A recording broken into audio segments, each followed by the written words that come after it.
Hello hi friends, நம்ம kitchen வேலையெல்லாம் முடிச்சாச்சு. பாருங்கள், எல்லாம் பாத்திரம்லாம் கழுவி வச்சுட்டு சிங்கையும் வந்து நல்லா தொடச்சி வச்சுட்டேன்.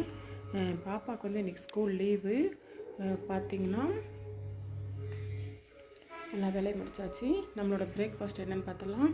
பாப்பாவுக்கு இன்றைக்கி ஸ்கூல் லீவாங்காட்டி பாப்பாவே வந்து தோசை சுட்டு சாப்பிட்டுக்கும். அதனால் வந்து இட்லி பொடி வச்சு சாப்பிட்டுப்பா. நான் சட்னி எதுவும் வைக்கலை. நம்மளோட பிரேக்ஃபாஸ்ட் வந்து தோசையும் இட்லி பொடி வச்சுருக்கேன் பார்த்திங்களா, அதை வச்சு சாப்பிட்டுப்பா. அப்புறம் பார்த்திங்கன்னா லன்ச்சுக்கு என்னென்னு பார்த்திங்கன்னா, நான் வந்து இன்றைக்கி வந்து ஆஃபீஸ்க்கு போகிறதுனால கொஞ்சம் சீக்கிரமே சமைச்சிட்டேன். மார்னிங் இப்போ வாக்கிங் வேறு போகணும். மணி பாருங்கள் 6:40 ஆயிடுச்சு.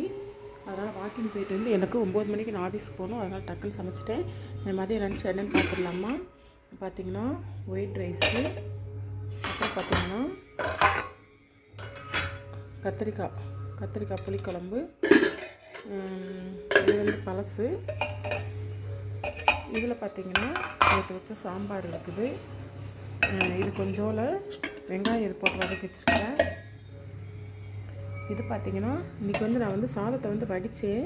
ஏன்னா நேற்று செக்கப் போயிருந்தேன்னு சொல்லியிருப்பேன். அப்போ வந்து சொன்னாங்க குக்கர் சாதம்லாம் அதிகமாக சாப்பிடாதீங்க, சாப்பிடுங்க, வீக்லி ஒன்ஸோ இல்லை அப்படி அந்த மாதிரி எடுத்துக்கோங்க, சாதத்தை வந்து வடித்து சாப்பிடுங்க அப்படின்னு சொன்னாங்க. அதனால தான் சாதம் வந்து இன்றைக்கி நான் வடித்து வச்சுருக்கிறேன். அதில் வடித்த தண்ணி தான் இது, வடி தண்ணின்னு சொல்லுவாங்க இல்லையா, அந்த இது பார்த்திங்கன்னா கொஞ்சம் பழைய சாதம்.